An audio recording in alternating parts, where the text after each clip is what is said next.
This is the Louis T. Network. In the lab room.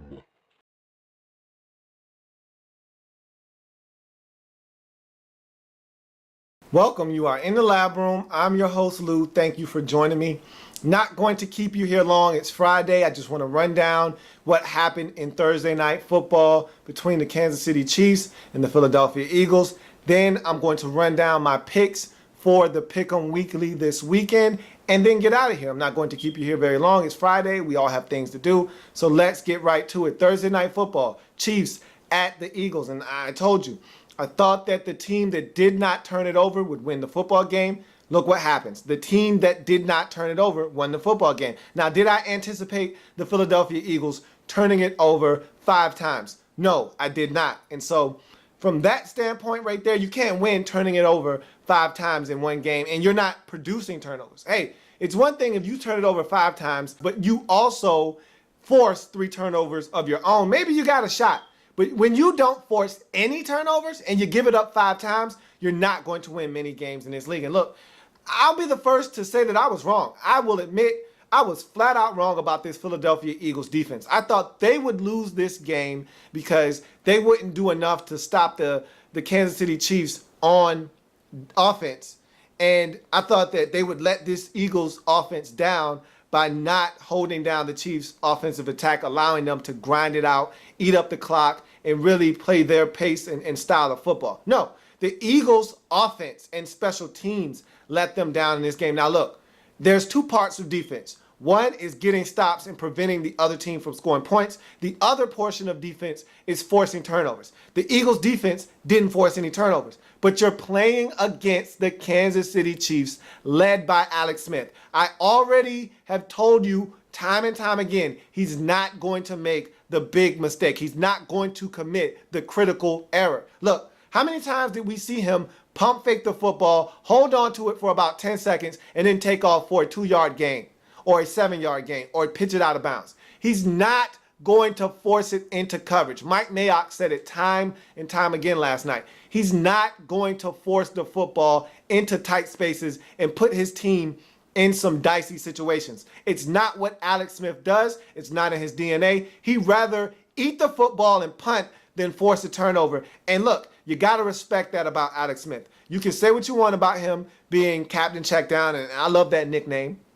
You can say what you want about him not taking chances down the field, but there's one thing he won't do. And he might not do all of those things either. He might not take the football and push it 40 yards down the field, and he might not be a big risk taker, but he's not going to put his team in risky situations. Okay, he's going to make sure that this offense is on schedule, it's efficient, and if it's not there, hey, we'll punt the football, make you go 87 yards for a touchdown instead of having to only go 47 yards. And so that's the big difference. The Eagles weren't able to force any turnovers in this game. Chiefs, on the other side of the football, they were able to force turnovers.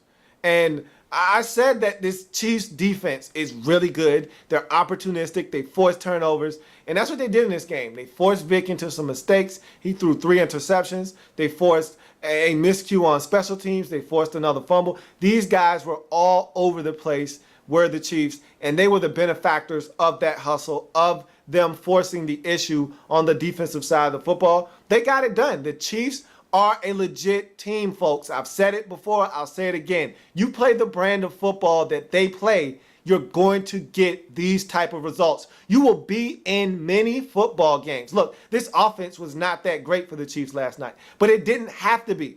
Just don't make mistakes. Allow this defense to do what they were doing. Allow the special teams to help you out the way they did, and you'll win football games if you don't make mistakes. Chiefs don't make any mistakes. Eagles make all of the mistakes. You get a 26-16 victory for the Kansas City Chiefs as Andy Reid goes home. And what did I tell you? He got a nice rousing ovation. And then the fans in Philly were back to being Philly fans. They understand what Andy Reid meant to this franchise his first time around. They gave him his just due and respect. And then they wanted to kick his brains in. It did not happen. They turned the football over. They made mistakes. And look at this Philadelphia Eagles team for a second.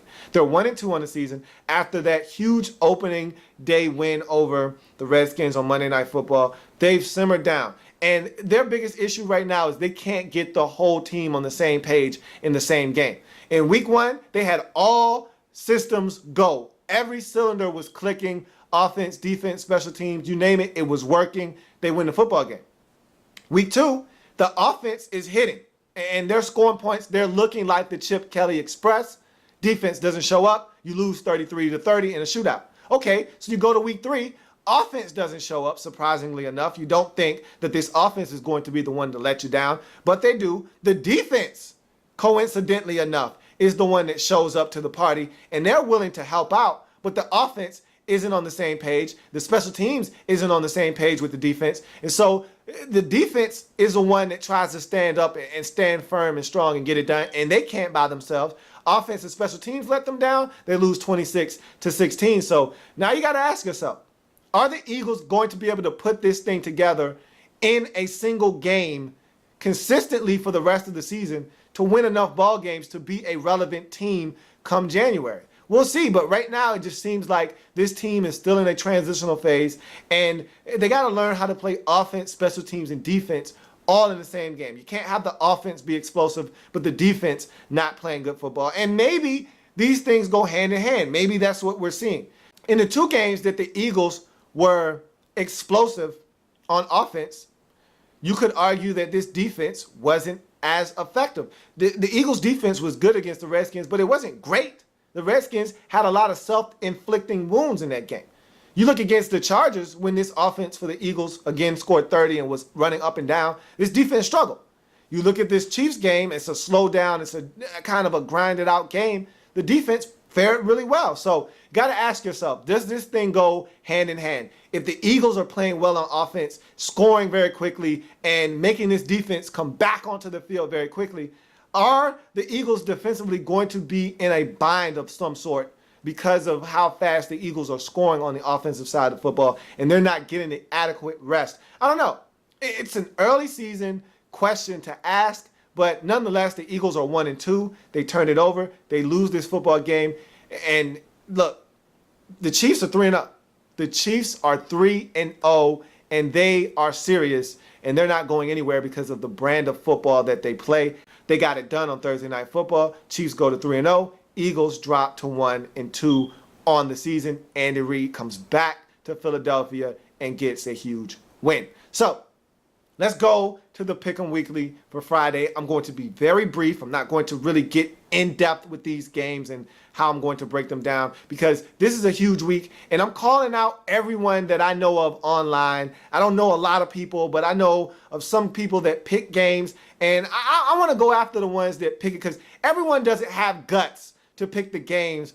Everyone likes to pick the games, but they don't want to come out and say who their picks are. They'll just tell you at the end of the week, oh, I went 10-6, I went 11-5. I know of some people who aren't afraid to be wrong, who tell you what they have, and if they're right, great. If they're not, they'll let you know, hey, I was wrong, had a bad week. And so I'm calling out all the people who do this every week.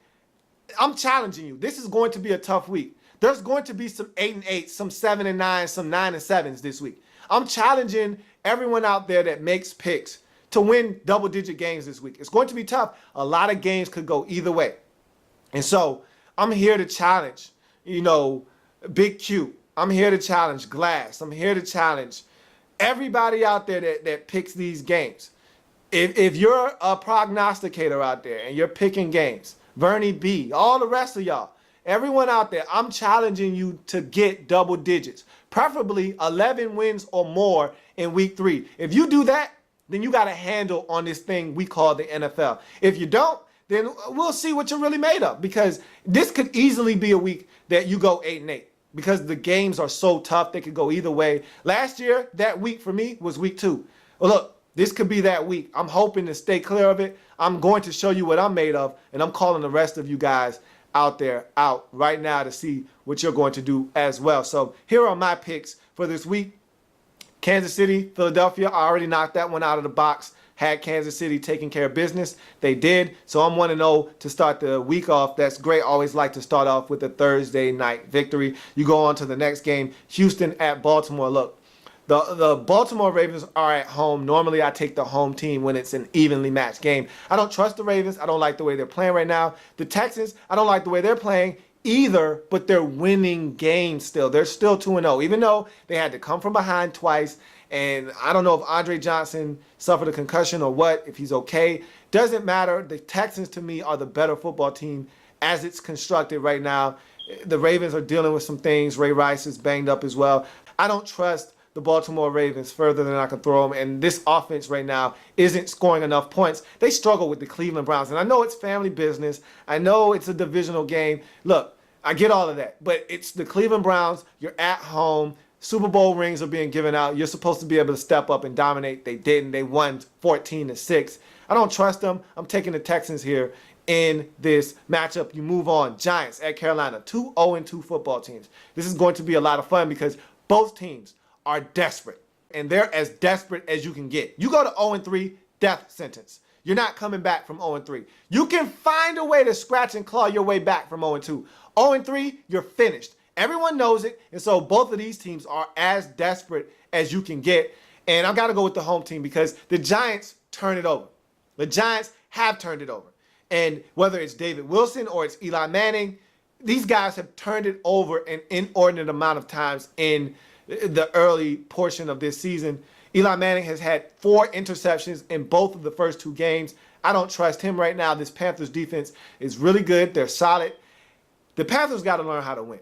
And that scares me a little bit because Eli Manning is Mr. Fourth Quarter. If they're around in the fourth quarter, Eli can bring them back. But he had a chance to bring them back against Dallas. Guess what he did? He threw an interception. And so I think the Panthers are at home. They've been the more consistent team out of these 2 football teams. I'm going with the Panthers. If the Panthers don't win this game at home, though, I'm probably going to have to jump off of the Carolina Panthers bandwagon. And I'm not climbing back on for the remainder of the season because that would be 3 weeks in a row that I've picked the Panthers.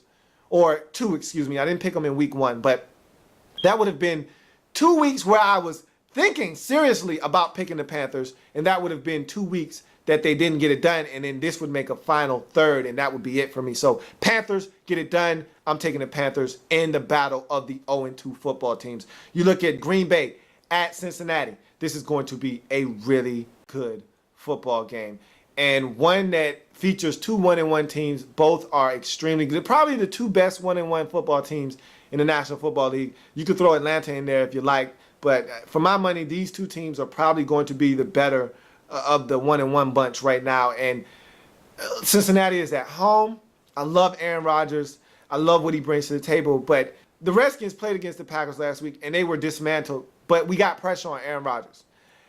The Cincinnati Bengals front 7 is better than the Redskins front 7. And they can get more pressure on the quarterback than we could. And so we were able to get 3 sacks within the first 2 possessions. I think this Cincinnati Bengals front is going to not only stop the run. They ran the football all over the Redskins last week, did the Packers. But we know the Packers' MO isn't running the football. And I don't think the Bengals are going to allow them to run the football. I think they're going to get pressure on Aaron Rodgers, maybe force him into a mistake or 2. And I think the Cincinnati Bengals, look, Andy Dalton has to play better. He did not play that well on Monday Night Football. But that was family business. Those 2 teams know each other very well. I'm going to give him a pass and say that he's going to play better. I look for A.J. Green to have a monster game as the Cincinnati Bengals find a way to get a win versus the Green Bay Packers at home. You look at the next game on the slate, St. Louis at Dallas. This one is easy for me. St. Louis Rams, not a great road team. Dallas Cowboys, not a great team at all, but they're at home. I expect them to take care of business. Look, if the Rams are able to get to Tony Romo with those 2 pass rushing ends in Quinn and Long, this could be a long day for Tony Romo. But I expect them to protect Tony enough so that he can get the football to his playmakers. I expect them to score more points than the St. Louis Rams can, and I expect the Dallas Cowboys to take care of business at home. You look at the next matchup, Cleveland at Minnesota. Look, first game for the Browns since the Trent Richardson trade. Everyone's made a big deal of it, including myself, but the Browns wouldn't have won this game if Trent Richardson was on their team or not. The only thing I can say is that Josh Gordon is coming back, and that makes a huge difference to me on this offense. But then there's no Brandon Weeden. Now you're counting on Brian Hoyer, who I don't trust at all. And so all of a sudden now this team that can stop the run, that can play some good defense, if they had their quarterback, maybe they could do something. And I know I'm giving them a lot of credit that they probably don't deserve on offense, but they have a lot of offensive weapons through the Cleveland Browns. And so I just feel like if they could ever put it together, they're a dangerous team. But it won't be this week with Brian Hoyer at quarterback, with questions at the running back position. Adrian Peterson might not get off the way you expect him to because, like I just said, this Cleveland Browns team plays defense, and they do stop the run. But I expect them to do enough to win. I don't trust Christian Ponder at all to do anything, but I expect him to do enough to beat the Cleveland Browns at home. Give me Minnesota in this one in week 3. You look at the next game on my slate, Tampa Bay at New England. Once again, I don't trust Tampa Bay. I don't like what's going on in Tampa Bay. I don't like what Greg Schiano and that group is doing. I don't like all the noise that's coming out of Tampa Bay, none of it being positive noise. This defense has been solid. The Patriots have been struggling offensively, but I think they're getting Gronkowski back, if I'm not mistaken, in this game. Doesn't matter. Minus Gronkowski, minus Amendola, they can still beat the Tampa Bay Buccaneers. If they get either one or both of those guys back, it'll make them that more dangerous on offense. Either way, Patriots are going to do the same thing to the Tampa Bay Buccaneers that they did to them in the preseason, and that's win and win handily. Give me New England in this matchup. I'm moving on to Arizona at New Orleans. Look, another one of these tough games that could go either way. The Saints are at home. They're supposed to win. They're an explosive offense, yada, yada, yada. But you could say a lot of the same for the Arizona Cardinals. They're an explosive offense. Larry Fitzgerald is questionable. He's going to play, folks. Get that out of your brain right now. He's going to play. If you're thinking, man, this guy hasn't practiced a lot and he's questionable, he's playing. He's Larry Fitzgerald. He does not miss games unless he has to. He's going to play in this game. He's going to be effective. The Cardinals are a team that can score points. Carson Palmer has been making critical mistakes, however. And if he makes another one of those in this game, then they'll probably lose. But if he takes care of the football, this defense continues to play solid football like they've been doing all season long, they've got a shot to go into New Orleans and win a football game that many of you probably don't think that they're going to win. Count me in as one of those people who don't think they're going to go into New Orleans and win, but it wouldn't shock me if they did. But all of that being said, I still think New Orleans is at home. They've got Drew Brees. They've got an explosive offense. And I really want to see, this is the big thing for me in this game. I really want to see what this Saints defense is all about, because the first 2 weeks of the season, they've played divisional opponents. It's easy to look good in the division on defense because you know the team so well. You know them like the back of your hand. You see them twice a year, every year. If they've got the same coaching staff, you know their tendencies. So it's easier for you to game plan to stop a team within the division. Now we're talking about a team that you don't see that often in the Arizona Cardinals. Want to see what Rob Ryan and this defense is going to look like after they've looked really good to start this season. I'm still taking New Orleans at home to get it done versus the Arizona Cardinals. You look at San Diego at Tennessee. Look, I like San Diego. I like them a lot because I didn't expect them to do what they did in week 2. That impressed me. And if this defense can come along, right now they're kind of struggling on the defensive side. They've given up 30 points or more in the first 2 weeks of the season. But Tennessee isn't scoring 30 points. So, hey, how about that? If you're San Diego, I can score 30, and I don't think the team that I'm playing against can score 30. But the Tennessee Titans aren't giving up 30. They play defense. And so I look for the Tennessee Titans to stifle this offensive attack of San Diego. If Jake Locker can continue to do what he's done early on in this season, and that's not turn it over. He hasn't wowed me with his passing numbers. He's not pushing the ball down the field. But if Chris Johnson can run the football, if Jake Locker can continue to not turn it over, they're going to win this game because they're going to play good enough defense to win. They're going to force 1 or 2 turnovers.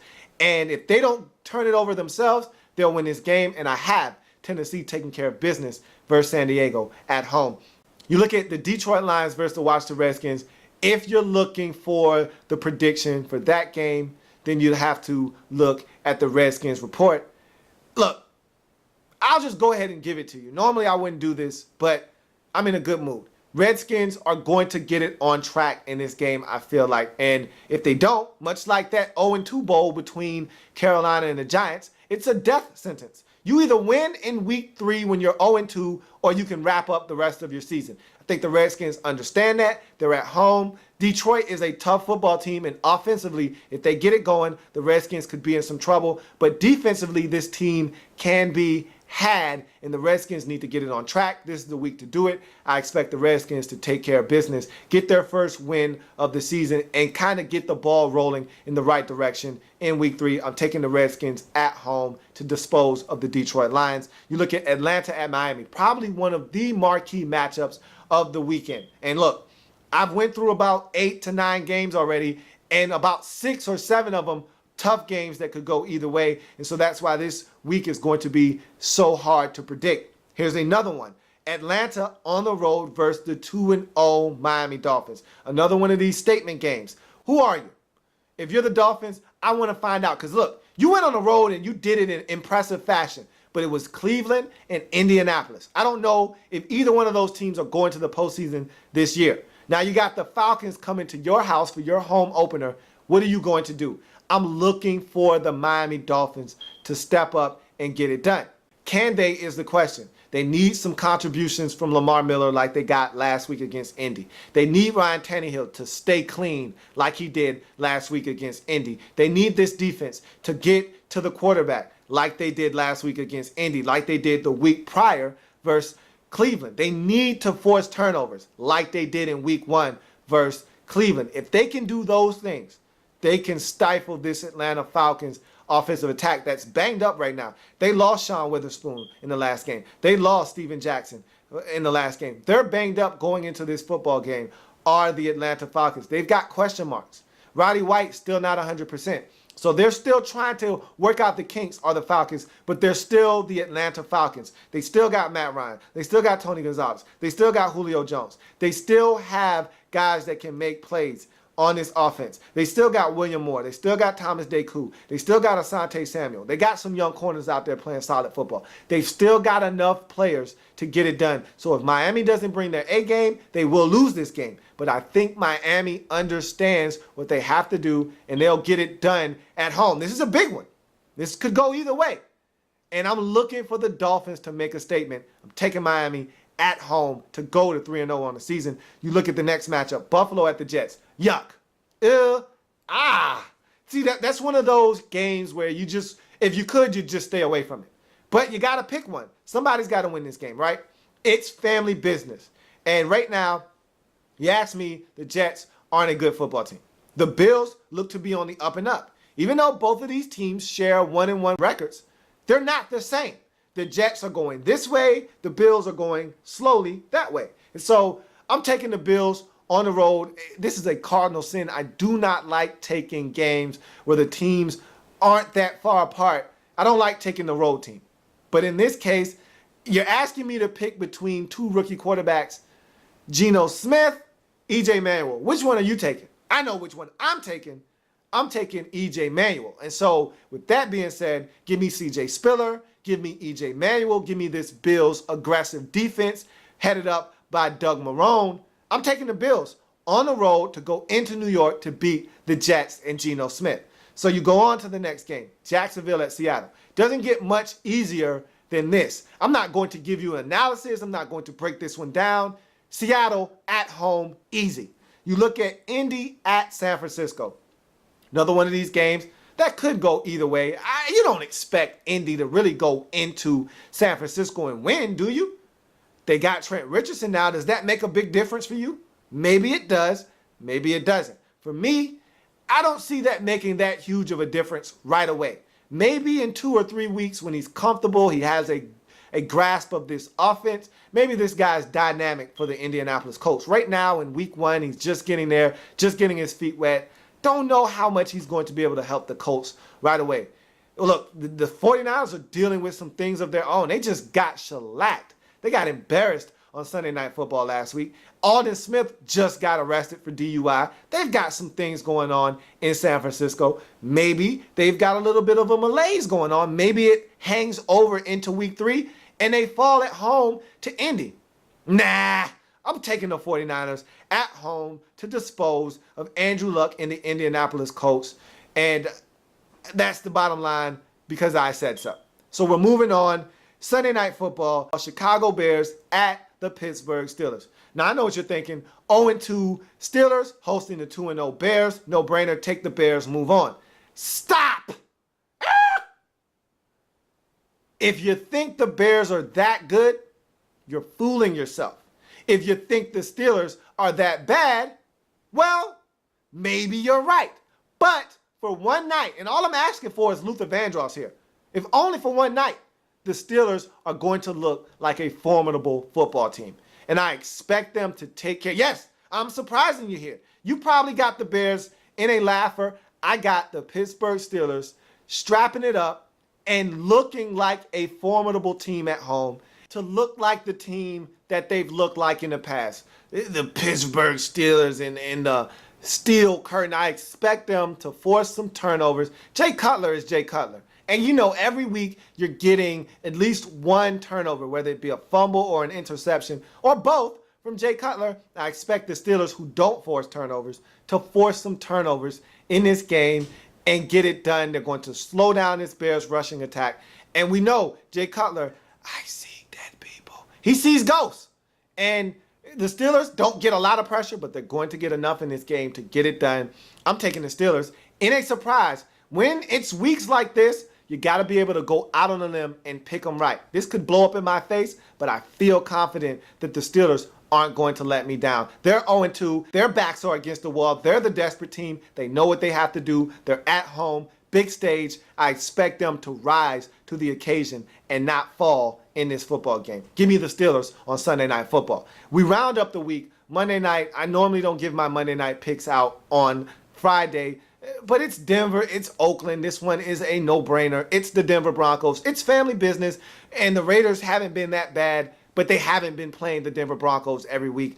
The Denver Broncos are going to win this one. They're going to win it handily. Now, are they going to score 40 points? No, they're not going to score 40 points in this game, but they are going to score over 30, and they're going to win this game very handily over the Oakland Raiders, and that's going to complete my Week 3 Pick'em Weekly. What do you have for me? I want to hear from everyone that is picking these games, because I want to know what you got, because I want to keep track of what you got. Because look, I don't want to hear anybody talking about, hey, I'm 11-5 this week. Did you tell me your picks? Because I want to see. And maybe you already posted a video with your picks attached to it.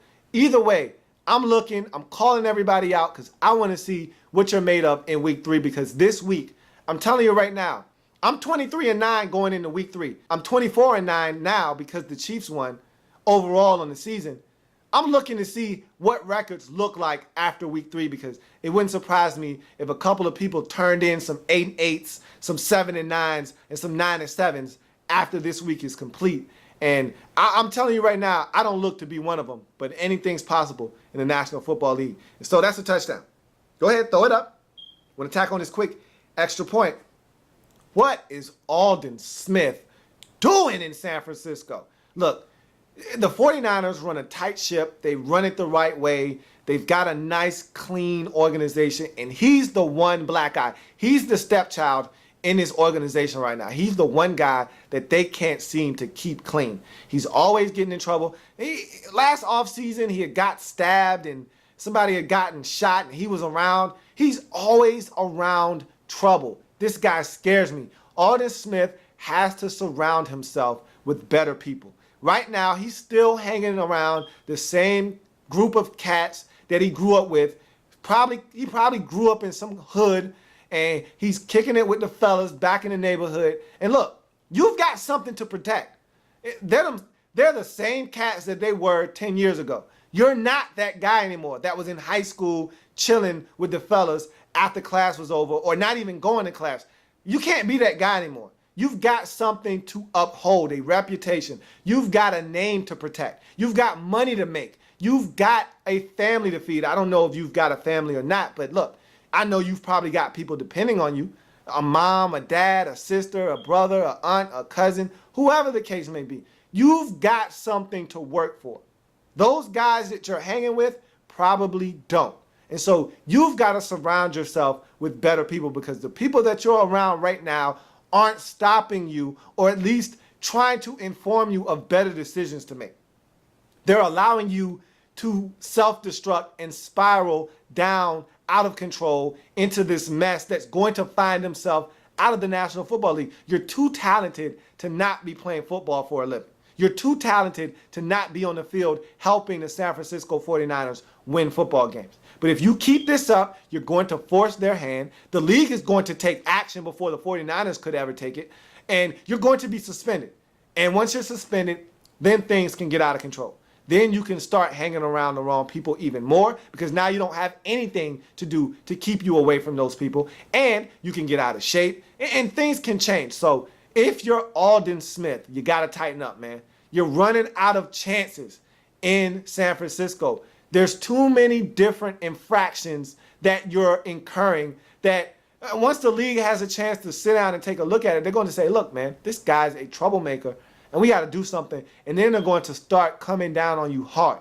And once they start coming down on you, they're not going to stop. You're going to be under a microscope, and any little thing you do is going to get you in the utmost trouble. So if you're Aldon Smith, this should be your wake-up call. And maybe it came too late. Maybe it didn't. At the end of the day, you got to tighten up, man. You got to tighten up. You're too good of a football player. You're too talented to be getting into the trouble that you're getting into. You've got a bright future in front of you, but if you let your past, and it may be dark, it may not be, but if you let your past dictate your future, then you'll lose out on an opportunity in the National Football League. And so, that's going to do it for this Friday episode. Hopefully I didn't keep you too long. If it happens in the National Football League, whether big or small, we cover it all here in the Lab Room. And so, with that being said, have a good weekend. Watch college football. Watch the NFL. We'll come back. We'll break it all down on Monday. I'm starting a new format on Monday, breaking down these games. Hopefully you like it. Hopefully you respond to it a little bit better. I don't know. Whatever the case may be, I'm trying something new. Hopefully you like it. I'll see you then. Have a good weekend. Like the content? Want more? Sub up. In the lab room.